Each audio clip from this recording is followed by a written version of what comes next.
Vamos a seguir con la segunda parte de un ciclo que empezamos hace ya un tiempo.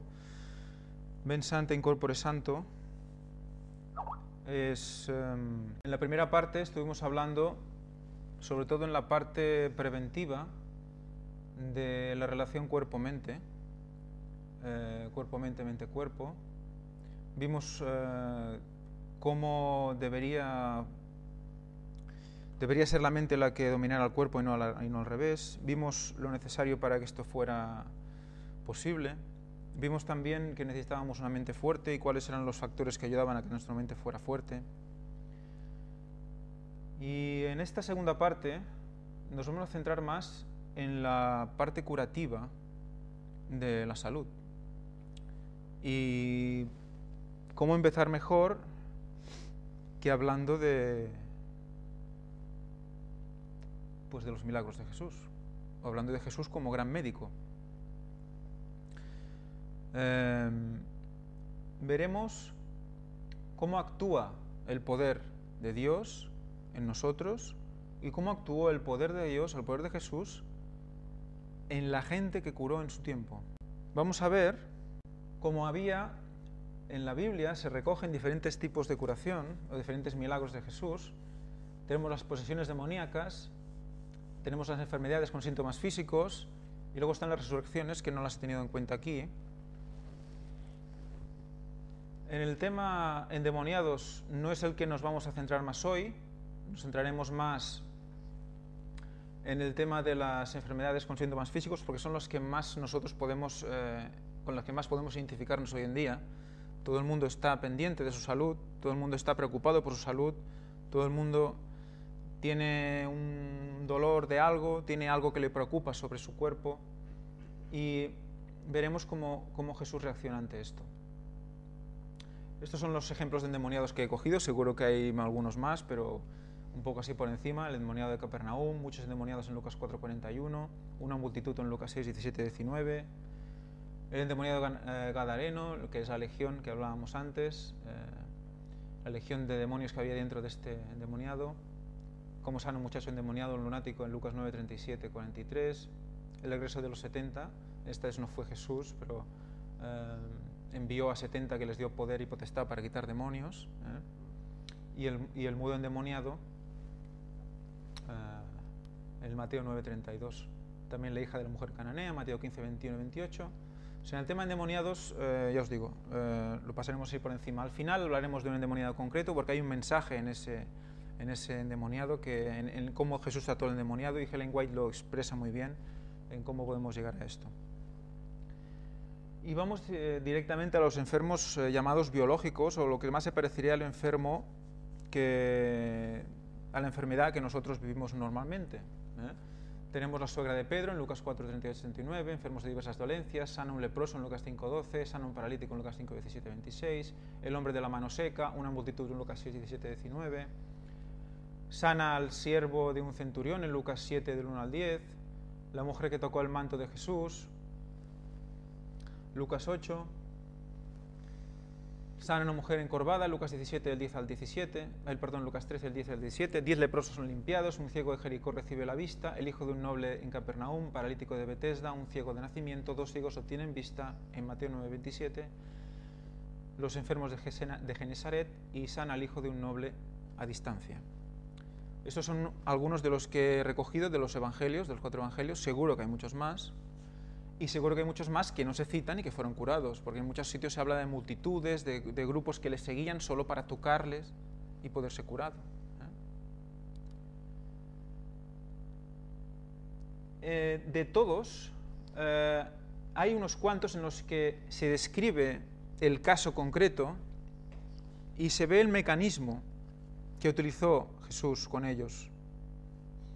Se ve la interacción entre ellos y Jesús. Y todo fue basado en la fe del enfermo o de algún allegado, ¿vale? O sea, puede ser del mismo enfermo que por fe quiere acercarse a Jesús, o si no, alguien que interviene o interfiere por su fe para que otro sea curado. Por ejemplo, sana a un leproso, Lucas 5, del 12 al 16. Señor, si quieres puedes limpiarme. ¿Veis la predisposición? ¿Vale? El leproso se presenta a Jesús diciendo, si quieres puedes actuar en mí. Por lo tanto, hay una puerta abierta. Sana a un paralítico, Lucas 5, 17 al 26. Podemos leer Mateo 9, 2. Mateo 9.2 veremos también cómo lo expresa. Y sucedió que le traían un paralítico, tendido sobre una camilla, y al ver Jesús la fe de ellos, dijo al paralítico, ten ánimo, hijo, tus pecados te son perdonados. ¿Veis la correlación? Llega el paralítico, no se puede mover, le llevan sus amigos, ¿vale? Sus amigos que por fe también lo llevan, porque si no, no lo llevan. Y Dios ve la fe de ellos, no solo del paralítico.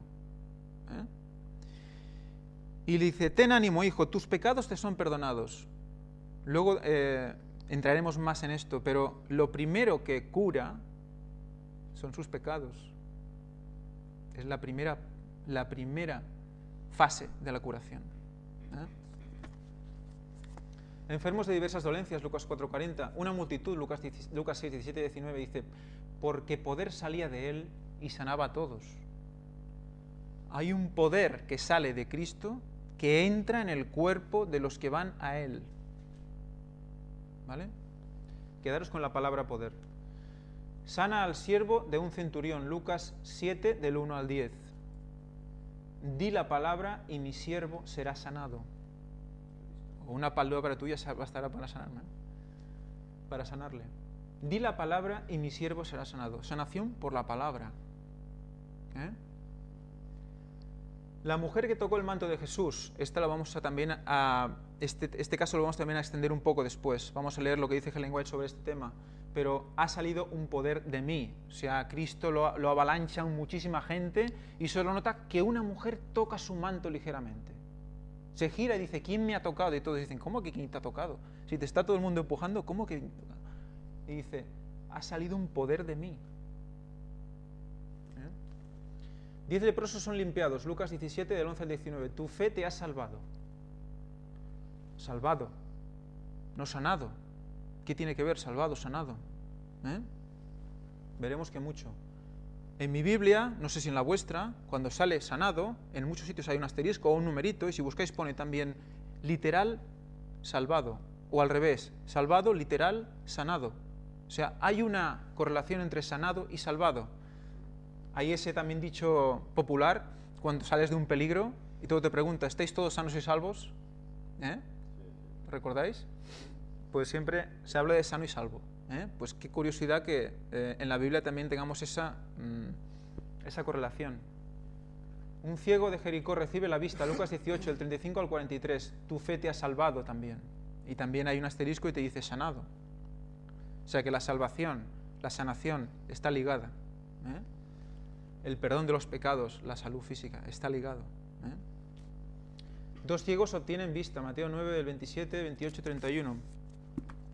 Mateo 9, 28 nos dice, y llegado a la casa, se le acercaron los ciegos, y Jesús les dijo, ¿creéis que puedo hacer esto?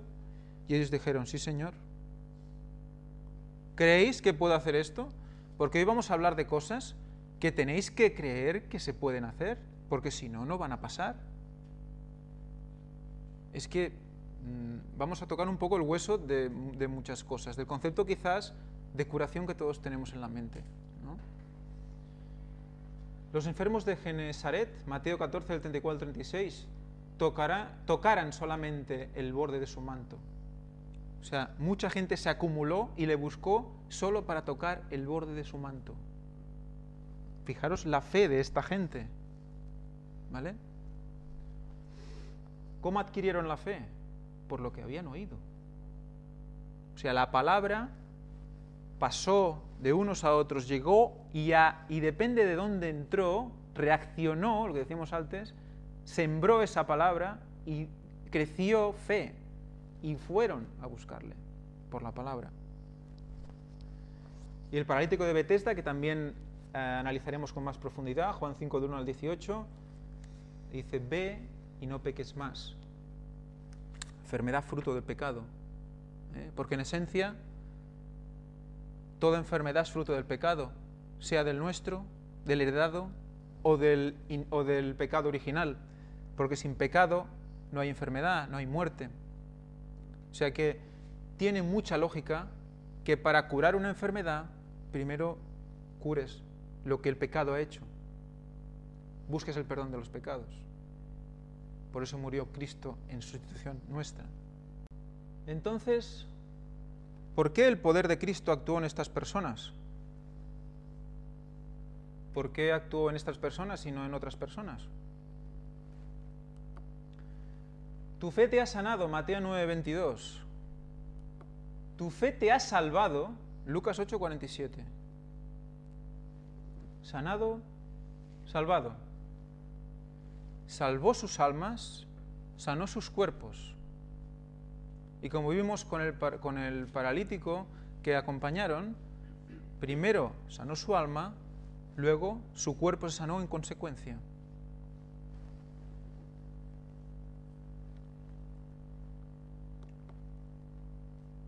Vamos a ver unos textos, unas citas de Ellen White. Primero vamos a leer Mateo 5, 25 al 34 para leer bíblicamente lo que explica, Marcos 5, 25 al 34. En esto, una mujer que padecía de continuas hemorragias desde hacía 12 años, que había sufrido mucho a manos de muchos médicos y había gastado todos sus bienes sin provecho alguno, sino que por el contrario había empeorado, al oír hablar de Jesús se acercó entre el gentío por detrás y tocó su manto, porque decía, si toco, aunque solo sea su manto, seré curada. Inmediatamente cesó su hemorragia y sintió en su cuerpo que había quedado curada de su aflicción. Al instante, Jesús, percatándose en su interior de que había salido de él un poder, se dio la vuelta entre el gentío y decía, ¿quién ha tocado mis vestidos? Sus discípulos le decían, ¿estás viendo que la multitud apretuja y dices, ¿quién me ha tocado? Pero él continuaba mirando al entorno suyo, para ver al que lo había hecho, y entonces la mujer, temerosa, temblando, sabiendo lo que le había ocurrido, vino hacia él, y echándose a sus pies le dijo toda la verdad. Y él le dijo, hija, tu fe te ha sanado, vete en paz, y queda sana de tu aflicción. Vemos lo que hemos comentado antes, cuál es la reacción de Jesús y cómo la mujer va con cierto temor, con cierta timidez, pero sabe, en el fondo sabe, que si lo toca se cura. Vemos cómo nos explican más detalles Ellen White sobre este caso. Dice, al pasar él, se levantó la mujer y logró tocar apenas su manto. En el acto notó que estaba sana. En ese único toque concentró la fe de su vida. O sea, toda la fe de su vida. O sea, no había nada más. Era todo o nada. Y él sabía que con ese toque solucionaba todo. E inmediatamente desaparecieron el dolor y la debilidad. Al instante sintió una conmoción como de una, ¿qué? Corriente eléctrica. Quedémonos también con ese concepto. Corriente eléctrica, ¿vale? Energía eléctrica, ¿vale? Algo que entra en ella, que pasaba por todas las fibras de su ser. La embargó la sensación de perfecta salud. Perfecta salud. Nada de, mira, me ha mejorado, esto parece que voy mejor. No, no. Perfecta salud. Poder creador, como nueva. No hay términos medios. El poder de Dios es perfecto. La mujer agradecida deseaba expresar su gratitud al poderoso médico que con su solo toque acaba de hacer por ella lo que no habían logrado los médicos en 12 largos años. Pero no se atrevía. De pronto Jesús se detuvo y preguntó, ¿quién es el que me ha tocado? Porque yo he sentido que ha salido poder de mí. Corriente eléctrica, poder, una energía eléctrica que sale de Cristo y llega a ella. Cristo no hizo la pregunta para obtener información, quería dar una lección a la gente, a sus discípulos y a la mujer. Deseaba infundir esperanza y mostrar que la fe había hecho intervenir el poder curativo. ya nos está empezando a enseñar cómo actúa la fe en la curación. La fe había activado el poder de Cristo. Es como aquel enchufe que tú conectas en una clavija, el receptor, en un enchufe que tú conectas, y la electricidad pasa a través del enchufe y activa el aparato. Es parecido. Es la llave que hace que la energía entre a tu cuerpo. La confianza de la mujer no debía ser pasada por alto sin comentarlo. Cristo deseaba que ella entendiese que Él aprobaba su acto de fe. Eso es otra cosa que también debemos entender. Cristo nos mira con aprobación por ir con fe a Él. A veces creemos que no nos ve, que no nos escucha, que estamos solos. No, no, no. Él agradece, nos dice, ven con tu fe, utilízala.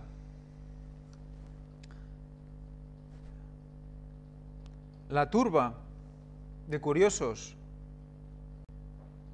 que se empeñaban alrededor de Jesús no recibió fuerza vital alguna. O sea, que no todos recibieron la fuerza vital. ¿Por qué? No todos fueron allí a recibir. No todos fueron con fe. Había poder en Cristo para todos, seguro. Pero no todos fueron a recibir. Pero la enferma que tocó con fe quedó curada. Así también en las cosas espirituales. El contacto casual difiere del contacto de la fe. La mera creencia en Cristo como Salvador del mundo no imparte sanidad al alma. Sí, yo creo que Cristo es Salvador del mundo. Eso no te va a dar salud. La fe salvadora no es un simple asentimiento de la verdad del Evangelio. La verdadera fe es la que recibe a Cristo como un Salvador personal. Salvador personal, sanador personal. No hay mucha diferencia. Veremos cómo todo se va solapando al mismo sitio. Dios dio a su Hijo unigénito para que yo, mediante la fe en Él, no perezca, mas tenga vida eterna. Juan 3,16. Al acudir a Cristo, conforme a su palabra, he de creer que recibo su gracia salvadora. ¿Qué él preguntó antes? ¿Crees que puedo hacerlo? He de creerlo. Si lo pido con fe, he de creer que lo voy a recibir. Y a partir de ahí actúa la fe en ti, actúa el poder en ti. Como el oficial de Galilea, si podéis encontrar a Juan 4, del 49 al 54.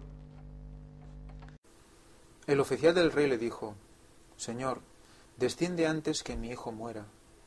Jesús le dijo: vete, tu hijo vive. Y el hombre creyó la palabra que Jesús le dijo, y se puso en camino. Cuando ya él descendía, sus siervos salieron a recibirle y le dijeron noticias diciendo: tu hijo vive. Entonces él les preguntó a qué hora había comenzado a mejorar. Y le dijeron: ayer, a la hora 7:, le dejó la fiebre. El padre entonces comprendió que aquella era la hora en que Jesús le había dicho: tu hijo vive, y creyó él y toda su familia. Esta fue una segunda señal que hizo Jesús cuando fue de Judea a Galilea. Tu hijo vive. ¿Crees? Pues ve. La vida que ahora vivo la debo vivir en la fe del Hijo de Dios, el cual me amó y se entregó a sí mismo por mí. Gálatas 2:20. Muchos consideran la fe como una opinión. La fe salvadora es una transacción por la cual los que reciben a Cristo se unen en un pacto con Dios. En una transacción hay una mercancía, ¿sí? Algo pasa de uno a otro. Algo. Una fe viva entraña un aumento de vigor y una confianza implícita que por medio de la gracia de Cristo dan al alma un poder vencedor. O sea, hay aumento de vigor por vivir la fe. La fe es más poderosa que la muerte para vencer. Si logramos que los enfermos fijen sus miradas con fe en el poderoso médico, veremos resultados maravillosos. Esto vivificará tanto al cuerpo como al alma. vivificará tanto al cuerpo como al alma. O sea, ¿creemos esto? ¿Vale? Eso es lo que tenemos que preguntarnos. Al trabajar en pro de las víctimas de los malos hábitos, en vez de señalarles la desesperación y ruina hacia las cuales se precipitan, dirigid sus miradas hacia Jesús. Haced que se fijen en las glorias de lo celestial. Esto será más eficaz para la salvación del cuerpo y del alma que todos los terrores del sepulcro puestos delante del que carece de fuerza y aparentemente de esperanza. Es lo que hemos dicho antes, ¿eh? Presentémosle la esperanza, no le presentemos a dónde se va. No le presentemos el sepulcro, no le presentemos el abismo, presentemos la esperanza. Pues eso es lo que entraña la fe. Cambiamos de caso. Vamos al siervo del centurión. En este caso, Lucas 7, del 1 al 10, vamos a recordar, Lucas 7, del 1 al 10, cuál es el caso de curación del siervo del centurión. Dice: después que acabó de dirigir todas estas palabras a los oídos del pueblo, entró en Capernaum. Estaba enfermo y a punto de morir, el siervo de un centurión, a quien éste apreciaba mucho. Habiendo oído hablar de Jesús, envió a donde él estaba a unos ancianos de los judíos para rogarle que viniese a sanar a su siervo. Estos se presentaron a Jesús y le rogaban con insistencia, diciendo: es digno de que le concedas esto, porque él ama a nuestro pueblo y él mismo nos ha edificado la sinagoga. Iba Jesús con ellos, y cuando ya no estaba lejos de la casa, el centurión envió a él unos amigos diciéndole: Señor, no te molestes más, pues no soy tan importante como para que entres bajo mi techo. Por lo cual ni me consideré a mí mismo digno de venir a ti, pero dilo de palabra, y mi siervo será sanado. Pues también yo soy un hombre, un hombre puesto bajo autoridad, y tengo soldados bajo mis órdenes. Y le digo a este: ve, y va, y a otro: ven, y viene. Y a mi siervo: haz esto, y lo hace.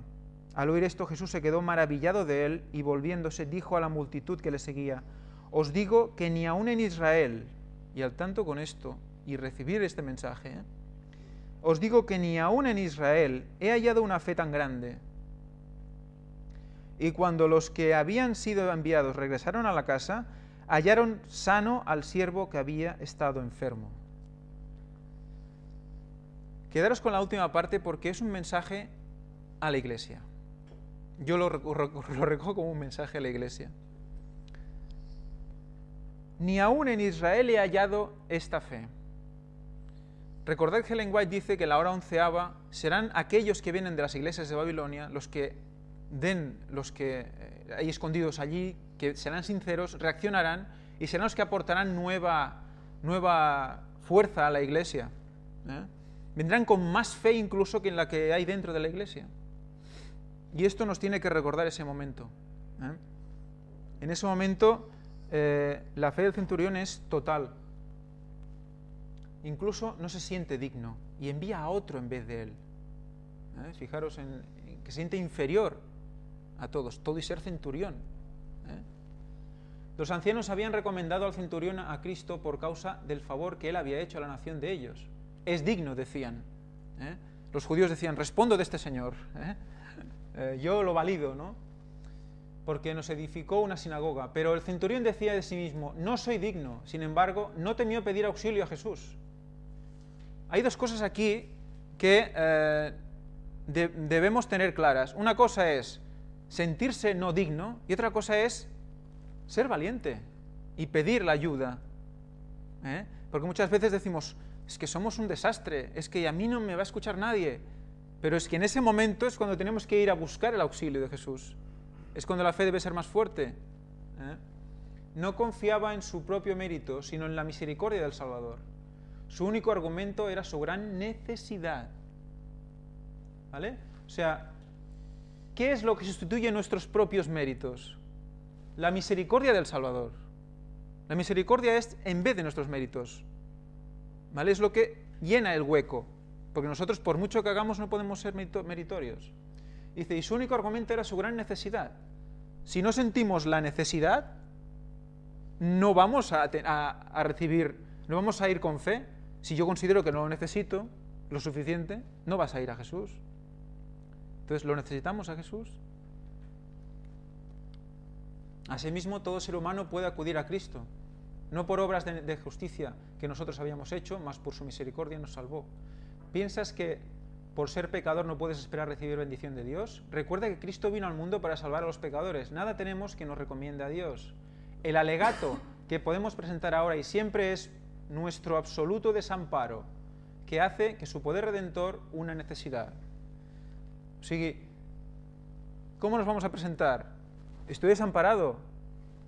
No soy nada si no me presento a ti. Y con esa actitud sí recibiremos poder.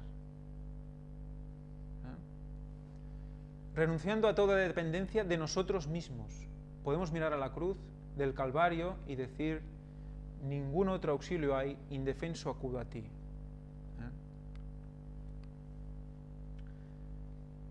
¿Qué más dice sobre el siervo? Sobre el siervo, perdón. Si puedes creer, al que cree todo es posible. La fe nos une con el cielo y nos da fuerza para contender con las potestades de las tinieblas. ¿Qué hace la fe? Nos une con el cielo. ¿Cómo no vamos a tener poder si estamos unidos al cielo?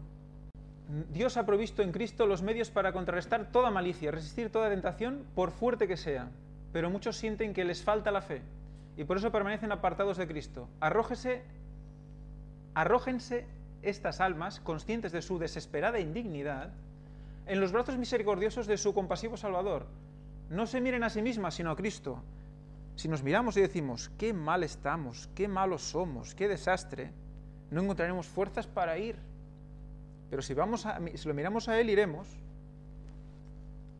Y nos quitará toda esta mal rollo, ¿no? El mal rollo que vivimos. El que sanó a los enfermos y echó fuera a los demonios cuando andaba con los hombres, sigue siendo el mismo poderoso Redentor. Sigue siendo el mismo poderoso Redentor. No son milagros del pasado. Quizás la manera no es la misma. Y veremos más adelante en otros cultos por qué no es lo mismo ahora que antes. Pero el poder es el mismo y la eficacia es la misma. Pero ¿qué mecanismos hay para acercarnos más y que el poder fluya por nosotros? Eso lo veremos también, creo que la semana que viene, si me deja Josep. En el caso, dice, en el que sanó a los enfermos, sigue siendo el mismo poderoso Redentor. Echad mano, pues, de sus promesas, como de las hojas del árbol de la vida. Al que a mí viene, no le echo fuera. Juan 6:37. Por favor, buscadme Apocalipsis 22:2. Recordemos para qué servían las hojas del árbol de la vida. En medio de la calle de la ciudad, y a uno y otro lado del río, estaba el árbol de la vida, que produce 12 frutos, dando cada mes su fruto, y las hojas del árbol eran para la sanidad de las naciones. ¿Para qué son las hojas del árbol de la vida? Para la sanidad de las naciones. ¿Ves otra vez la conexión? Las promesas de Jesús son para la sanidad de las naciones, para la salud. Por lo tanto, a través del Espíritu llega al cuerpo y hay salud.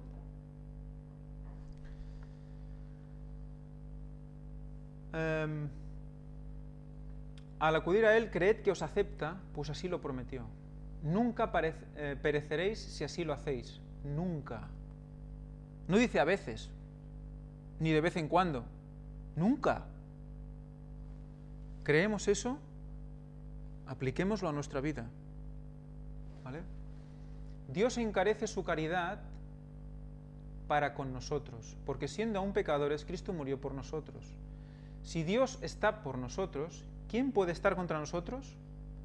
El que ni a su propio Hijo perdonó, sino que le entregó por todos nosotros, ¿cómo no nos ha de dar también de pura gracia todas las cosas juntamente con Él? Romanos 8:31. Por lo cual estoy cierto que ni la muerte, ni la vida, ni los ángeles, ni principados, ni potestades, ni lo presente, ni lo porvenir, ni lo alto, ni lo bajo, ni ninguna criatura nos podrá apartar del amor de Dios, que es en Cristo Jesús, Señor nuestro. Nada va a hacer que Dios nos deje de amar. Entonces, la fe en las promesas de Cristo Jesús es que la verdadera medicina. Lo hemos acabado de leer. Es la verdadera medicina, la que funciona al 100%. La única que hace restablecimiento del 100%. No es, me tomo esto que me va bien y cuando se acabe me tomo otra caja, sino que es real, es para siempre, verdadera medicina. Cada promesa es como una hoja del árbol de la vida para la sanidad de todas las naciones. Todo esto lo he puesto, no es de ella, esto es las ideas puestas en dos frases, ¿vale? Esto es personal, ¿de acuerdo? O sea que reclamemos sus promesas, estudiémoslas y busquémoslas con fe, porque tendremos sanidad. Otro caso, sana a un leproso. Mateo 8, del 1 al 4. Mateo 8, del 1 al 4, dice: Cuando descendió Jesús del monte, le seguían grandes multitudes, y en esto se le acercó un leproso que se postró ante él, diciendo: Señor, si quieres puedes limpiarme. Es como hemos comentado antes. Jesús extendió la mano y le tocó, diciendo: Quiero, sé limpio. Y al instante su lepra desapareció. La lepra, no era una tontería, era lepra. Entonces Jesús le dijo: Mira, no lo digas a nadie, sino ve, muéstrate al sacerdote y presenta la ofrenda que ordenó Moisés para que le sirva de testimonio. ¿Qué nos dice Ellen White sobre el leproso? Lo peor de la época. En la región donde ejercía Cristo su ministerio, habría muchos leprosos.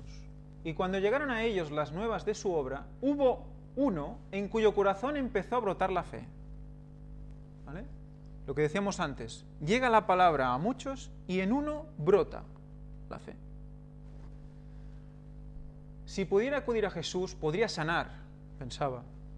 Pero ¿cómo encontrar a Jesús? Condenado como estaba a perpetuo aislamiento, ¿cómo podía presentarse al médico? ¿Le sanaría a Cristo?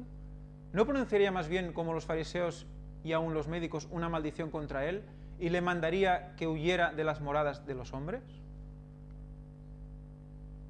Piensa en todo lo que se le ha dicho de Jesús. O sea, alguien le ha hablado a este leproso. ¿Alguien le ha explicado a este leproso? ¿Quizá otros leprosos? No sé. No sale, no se explica. Nadie que haya implorado su auxilio ha sido rechazado. El pobre hombre resuelve ir en busca del Salvador. Aunque excluido de las ciudades, puede ser que dé con él en alguna senda apartada en las montañas o lo encuentre mientras enseña fuera en las poblaciones. Las dificultades son grandes, pero no hay otra esperanza. O sea, ¿vamos así nosotros a Jesús? Pongámonos en el lugar del leproso. Ya no con la lepra, sino como estamos ahora. ¿Vamos así a Jesús? Desde lejos, el leproso percibe algunas palabras del Salvador. Le ve poner las manos sobre los enfermos, ve a los cojos, los paralíticos y a los que están muriéndose de diversas enfermedades levantarse sanos y alabar a Dios por su salvación. Su fe le fortalece. Se acerca más y más a la gente que está escuchando. Las restricciones que se le han impuesto, la seguridad del pueblo, el miedo con que todos le miran, todo lo olvida. Pone el leproso, pon nosotros.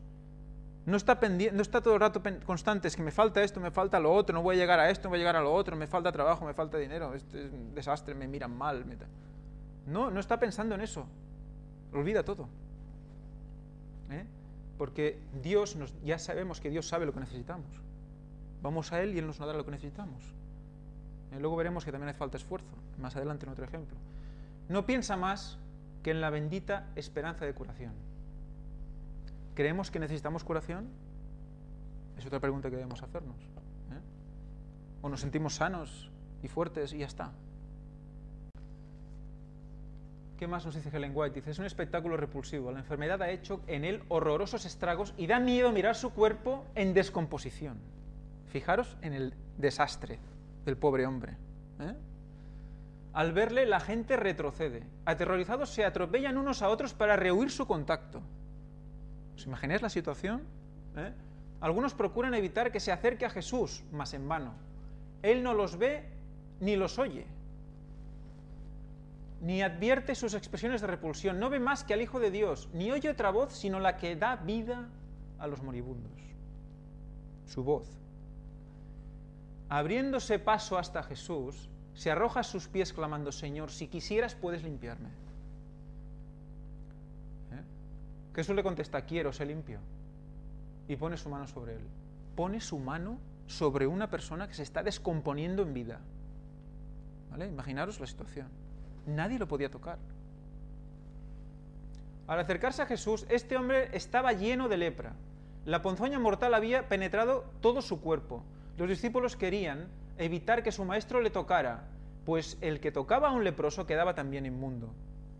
Pero al poner la mano sobre él, Jesús no se contaminó. Y diréis: ostras, ¿qué tiene eso de raro? Jesús tiene un poder y él mismo pues no tiene por qué contaminarse porque él utiliza su poder y no se contamina. Perdona, pero se humanizó, se humanó para entrar aquí. Era humano, era un cuerpo de carne. No se contaminó. La lepra fue limpiada. Así sucede con la lepra del pecado. ¿Vale? Así sucede con la lepra del pecado. Lepra, pecado. Ahí es la analogía del ejemplo que estamos viendo. Tan profundamente arraigada, tan mortífera, tan imposible de curar por el poder humano. Toda cabeza está enferma y todo corazón doliente. Desde la planta del pie hasta la cabeza no hay en él cosa ilesa, sino herida, hinchazón y podrida llaga. Isaías 1:5-6. Todos. Aunque no vayamos y nos hagan las analíticas mal, sufrimos y no nos damos cuenta. Tenemos cargas y no nos damos cuenta.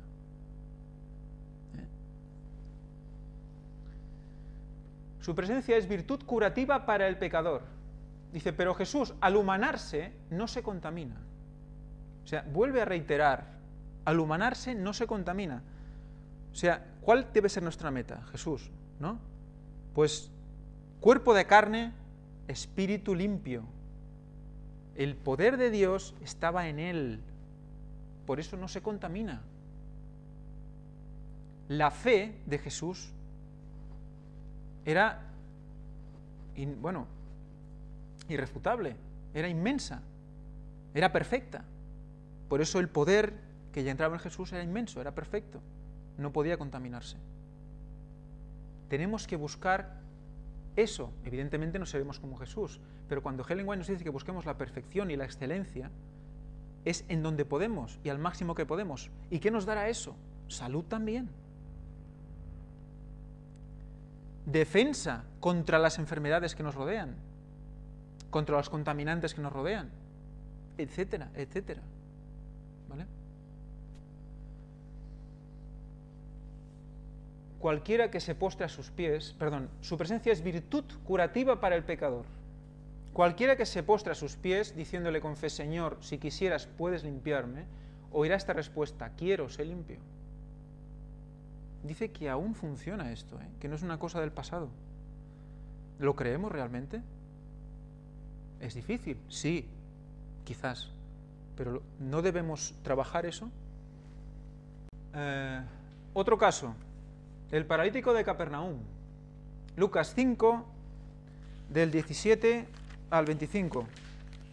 Aconteció un día que él estaba enseñando, y estaban sentados allí unos fariseos y maestros de la ley, que habían venido de todas las aldeas de Galilea, Judea y de Jerusalén, y el poder del Señor estaba presente para sanarles. En esto, unos hombres traían en una camilla un paralítico y trataban de introducirlo y colocarlo delante de Jesús. Pero no hallando de qué manera introducirle, a causa de la multitud, subieron a la azotea, lo descolgaron con la camilla a través de las tejas y lo pusieron en medio delante de Jesús. Al ver la fe de ellos, dijo, hombre, tus pecados te quedan perdonados. Entonces los escribas y los fariseos comenzaron a razonar diciendo, ¿quién es este que habla blasfemias? ¿Quién puede perdonar pecados sino solo Dios? Al percatarse Jesús de lo que ellos estaban pensando, tomó la palabra y les dijo, ¿qué estáis pensando en vuestros corazones? ¿Qué es más fácil? ¿Decir te quedan perdonados tus pecados o decir levántate y anda? Hasta parece que les vacile y todo, ¿no? Dice, pues para que sepáis que el Hijo del Hombre tiene autoridad en la tierra para perdonar pecados, dijo el paralítico, a ti te digo, levántate, toma tu camilla y vete a tu casa. E inmediatamente se levantó a la vista de ellos, tomó la camilla en que estaba acostado y se fue a su casa glorificando a Dios. Equipara perdón de pecados con la cura de la salud del hombre.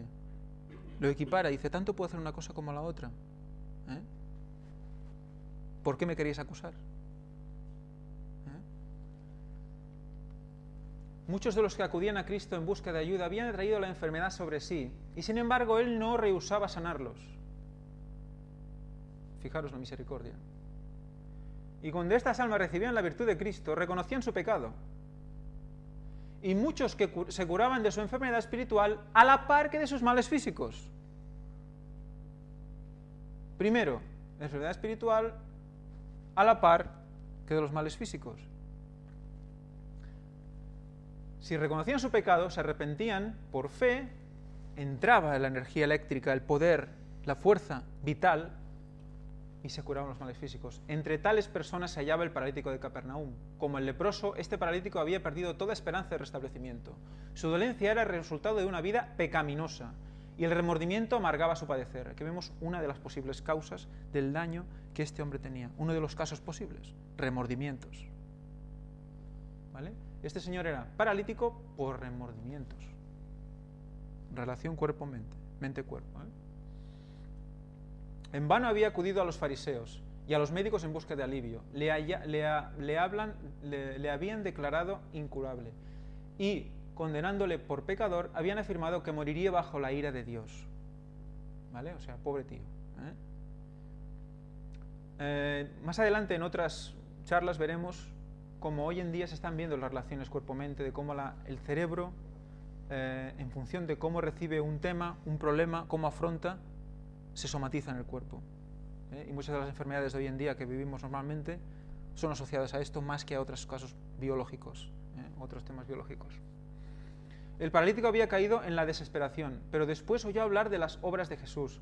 Otros, tan pecadores y desamparados como él, habían sido curados, y él se sintió alentado a creer que también podía ser curado si conseguía que le llevaran al Salvador. Decayó su esperanza al recordar la causa de su enfermedad, y sin embargo no podía renunciar a la posibilidad de sanar. O sea, otra vez igual que el leproso. Dices, veo mi condición, pero no puedo renunciar a la esperanza. Sé que si voy, me sanaré. Estaban sentados los fariseos y doctores de la ley. Muchos habían venido como espías, buscando motivos para acusar a Jesús. Más allá se apiñaba la promiscua multitud de los interesados, los curiosos, los respetuosos y los incrédulos. Estaban todos. Estaban representadas varias nacionalidades y todas las clases de la sociedad, y la virtud del Señor estaba allí para sanarlos. El espíritu de vida se cernía sobre la asamblea. O sea, todo estaba inundado del espíritu de vida que Dios emanaba, que Cristo emanaba. Pero ni los fariseos ni los doctores discernían su presencia. ¿Qué nos puede pasar? Como a ellos, que tengamos el poder delante nuestro y no lo veamos. Y lo acusemos. Y digamos, no, yo voy a esto que lo veo. Me tomo esto que me va mucho mejor. Pero primero, debemos buscar ¿qué? Al gran médico. Primero al gran médico.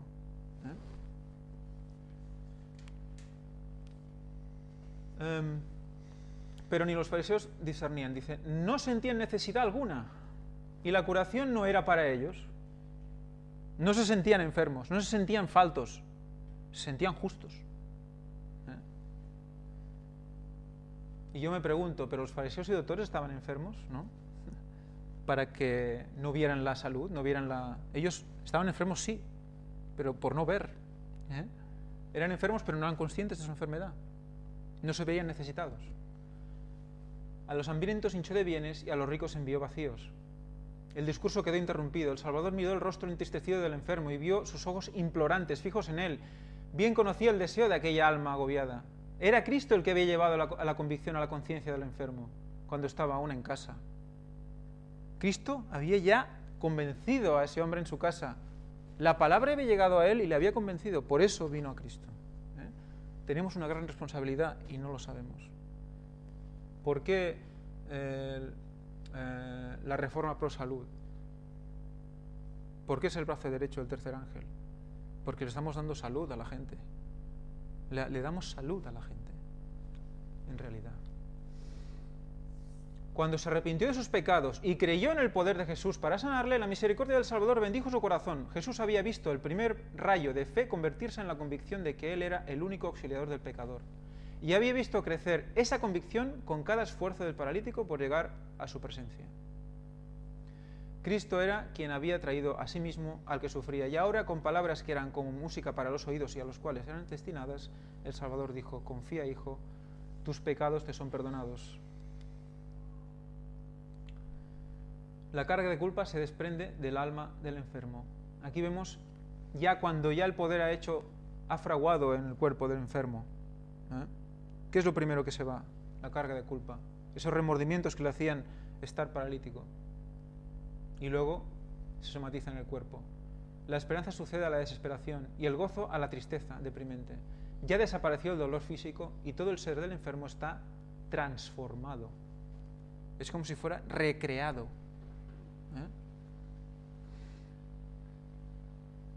Muchos observaban suspensos tan extraño suceso y se daban cuenta de que las palabras de Cristo eran una invitación que les dirigía. ¿No estaban ellos también enfermos del alma por causa del pecado? ¿Pero qué les pasaba a los fariseos? Su poder, el poder social es lo que les llevaba. Tenían miedo de perder el respeto de la gente. Blasfemias, dice. Solo Dios puede curar los pecados. Se necesitaba nada menos que ¿qué? Poder creador. Lo que hemos dicho, recreados. Infundió vida al alma muerta en transgresiones y pecados. La curación del cuerpo era prueba evidente del poder que había renovado el corazón. O sea, el cuerpo curado era la consecuencia del corazón renovado. ¿Vale? El paralítico encontró en Cristo curación para su alma y para su cuerpo. Las dos cosas. Necesitaba la salud del alma antes de poder apreciar la salud del cuerpo. Si no tenía la salud del alma, si no la tenía, no podía apreciar la salud de su cuerpo. Antes de poder sanar la enfermedad física, Cristo tenía que infundir alivio al espíritu y limpiar el alma de pecado. No hay que pasar por alto esta lección. No hay que pasar por alto esta lección.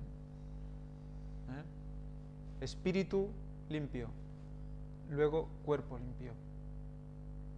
Actualmente miles que adolecen de enfermedades físicas desean, como el paralítico, oír el mensaje: tus pecados te son perdonados. La carga del pecado, con su desasosiego y sus deseos nunca satisfechos, es la causa fundamental de sus enfermedades. No podrán encontrar alivio mientras no acudan al médico del alma.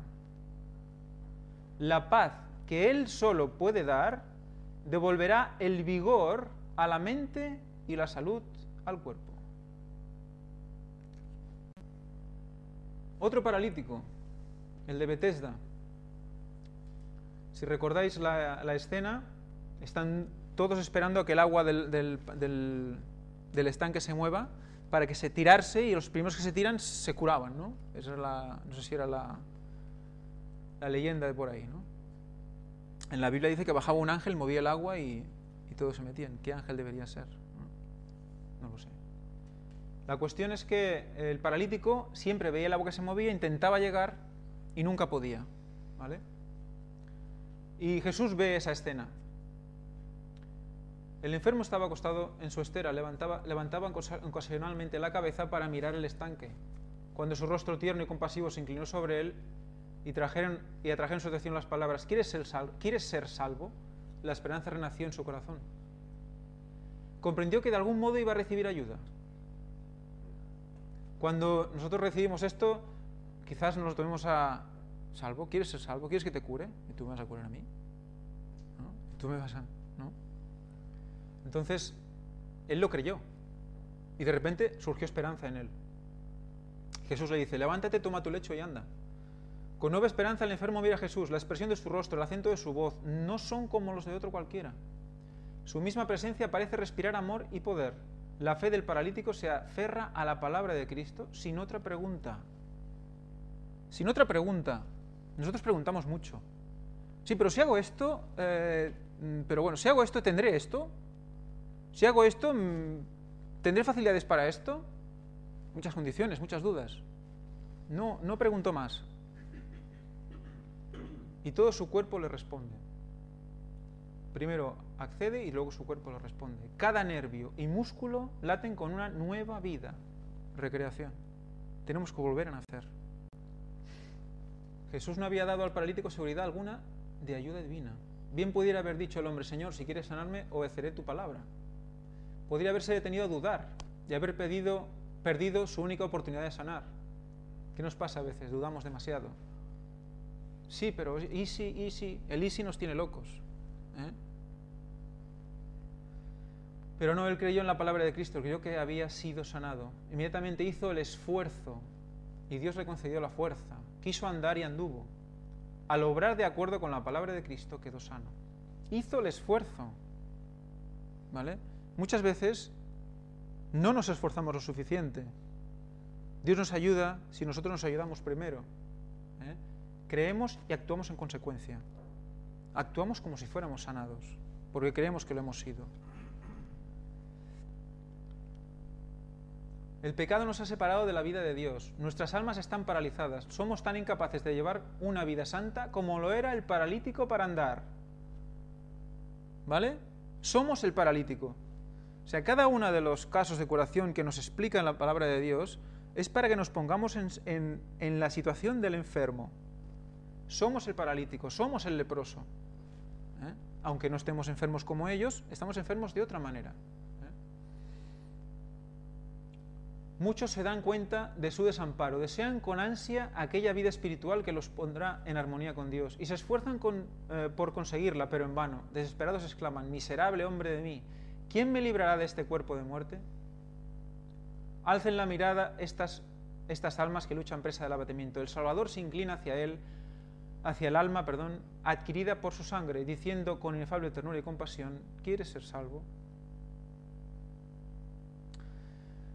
Que sería lo mismo que preguntarle: ¿quieres ser sano? Creo que en algunas versiones pone: ¿quieres ser sano?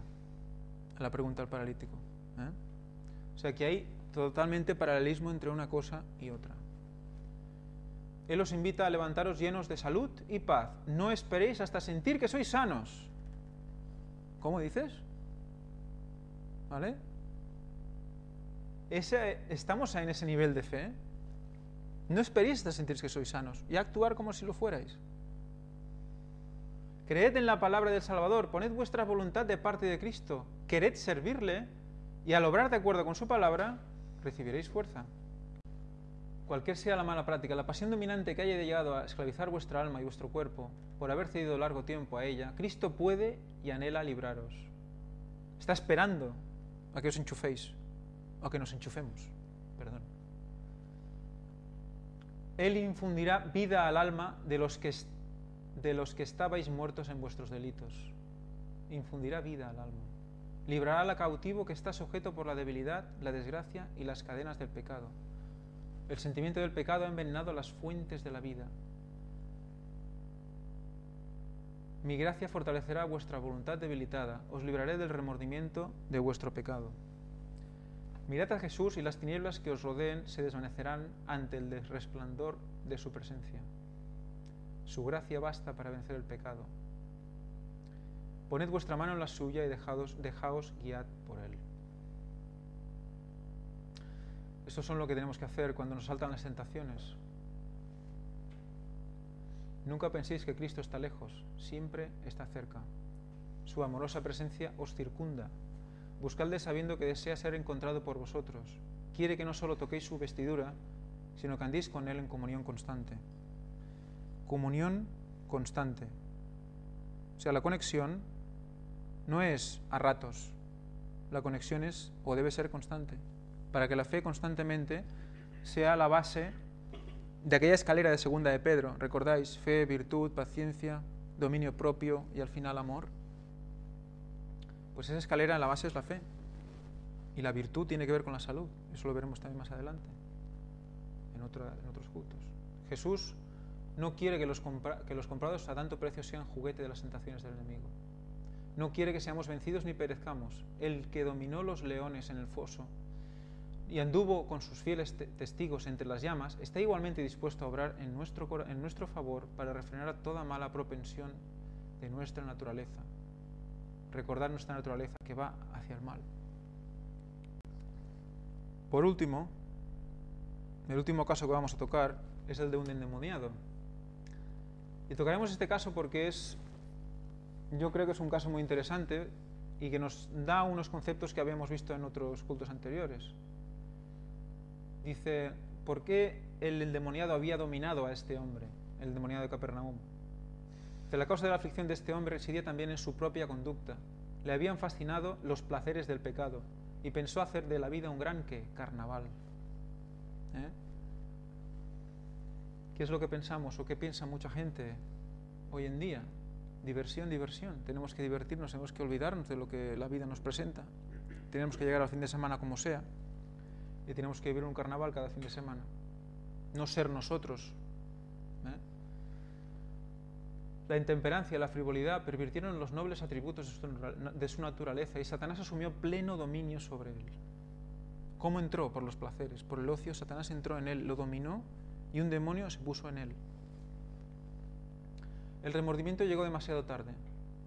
Cuando hubiera querido sacrificar sus bienes y sus placeres para recuperar su virilidad perdida, ya estaba incapacitado y a la merced del maligno. ¿Os acordáis del día pasado que Víctor habló de la verdad sobre los ángeles?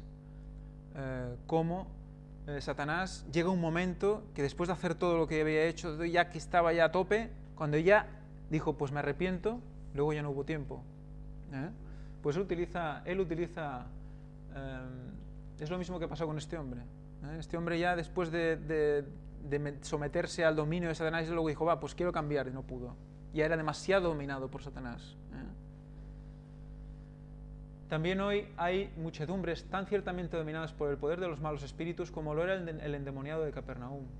Todos los que se apartan voluntariamente, y voluntariamente habría que subrayarlo, de los mandamientos de Dios, se colocan bajo la dirección de Satanás. Y muchos dirán, no, pero es que, yo no quería. No, pues voluntariamente te has expuesto a algo que ha hecho que eso pase. Muchos juegan con el mal, pensando que podrán romper con él cuando quieran, pero quedan cada vez más engañados hasta que encuentran dominados por la voluntad más fuerte que la suya. No pueden sustraerse a su misterioso poder. El pecado secreto o la pasión dominante puede hacer de ellos cautivos tan inertes como el endemoniado de Capernaum. Otra vez, un ejemplo para que nos sintamos identificados. Dios no domina nuestra mente sin nuestro consentimiento, sino que cada hombre está libre para elegir el poder que quiera ver dominar en él. ¿Recordáis este concepto? Lo estuvimos hablando cuando hablamos del subconsciente y la parte consciente, de cómo había una precognición en el subconsciente de las decisiones que tomábamos, y dejamos entrever este concepto. Pues Ellen White nos lo explica claramente aquí. Dios no domina nuestra mente sin nuestro consentimiento. Tenemos que abrir la puerta. Y luego resulta que elegimos quién queremos que nos domine. O sea, el concepto era correcto. Nadie ha caído tan bajo, nadie es tan vil que no pueda hallar liberación en Cristo. Maravillosa será la transformación de quien abra por la fe la puerta de su corazón al Salvador. Estamos acabando. ¿Quién lee Juan 6:63? Juan 6:63. El Espíritu es el que da la vida, la carne para nada aprovecha. Las palabras que yo os he hablado son espíritu y son vida. Las palabras que yo os he hablado son espíritu y son vida. La palabra fue yendo al paralítico, al leproso, a todos los que la quisieron escuchar. Abrieron la puerta y recibieron espíritu y vida. Un resumen. Entonces, ¿cuál es nuestra parte del trabajo para que el poder curativo de Cristo actúe así en nosotros? Porque entonces nosotros algo tenemos que hacer. No solo ponernos ahí y que nos llegue poder y ala, ¿no? El Señor quisiera que evaluáramos nuestras almas según la estimación, hasta donde lo comprendemos, que Cristo les asignó. Jesús murió para poder redimir al hombre de la ruina eterna. Debemos, pues, considerarnos como una propiedad adquirida, no sois vuestros. Yo con mi cuerpo hago lo que quiera, eso es muy típico, ¿no? Porque habéis sido comprados por precio. Glorificad, pues, a Dios en vuestro cuerpo y en vuestro espíritu, los cuales son de Dios. Lo debemos glorificar en nuestro cuerpo y en nuestro espíritu. Todas las facultades de la mente, del alma y del cuerpo son del Señor. Nos la ha puesto ahí, ¿vale? Para utilizarlas, para hacer su voluntad. Nuestro tiempo le pertenece. Cuidado con esta frase, ¿eh? Nuestro tiempo le pertenece. Debemos ponernos en las mejores condiciones posibles para hacer su servicio, manteniéndonos constantemente en relación con Cristo. En las mejores condiciones posibles. ¿El qué? La mente, el alma y el cuerpo, en las mejores condiciones posibles. Si nosotros nos enchufamos a Cristo y esperamos recibir el poder de Dios y que nos llene y nos dé sanidad, si nuestro cuerpo no está en las mejores condiciones posibles y nuestra mente no está en las mejores condiciones posibles, no se va a reflejar en nosotros. Por eso tenemos que llegar a la excelencia, a la que podamos, a la que nos dé la fe, pero tenemos que llegar a la perfección, entre comillas, tenemos que llegar. Porque si no, el poder no se manifestará en nosotros con toda la fuerza que debería ser. Y considerando diariamente debemos considerar el costoso sacrificio hecho por nosotros para que fuéramos hechos justicia de Dios en Él. Así hemos de crecer hasta la plena estatura de hombres y mujeres en Cristo Jesús. Así debemos crecer, poniéndonos en plena disposición. Y aquí se acaba esta segunda parte, en la que hemos hecho un resumen, o hemos entrado en detalle también, de cómo actúa la fe en nosotros, cómo actúa entonces y cómo debería actuar ahora.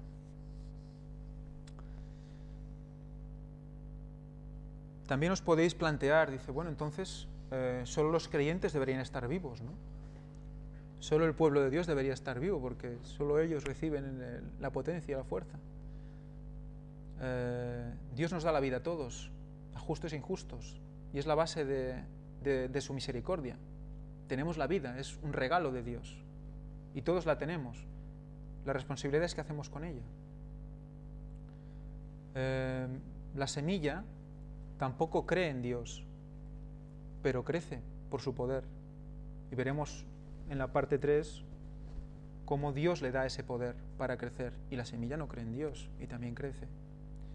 Entonces, lo que tenemos que ver es que hay una salud verdadera, hay una verdadera medicina, una verdadera manera de vivir en conexión con Dios, que es la salud de verdad. No esa salud que depende de qué día hace ese día por la mañana, de si aquel me ha mirado mal o no, no depende de si tengo 20 euros o 3.000, no depende de esas cosas, no depende de este mundo, depende del espíritu, y ese espíritu es el que debe estar en condiciones para que luego se manifieste. Tengamos en cuenta eso.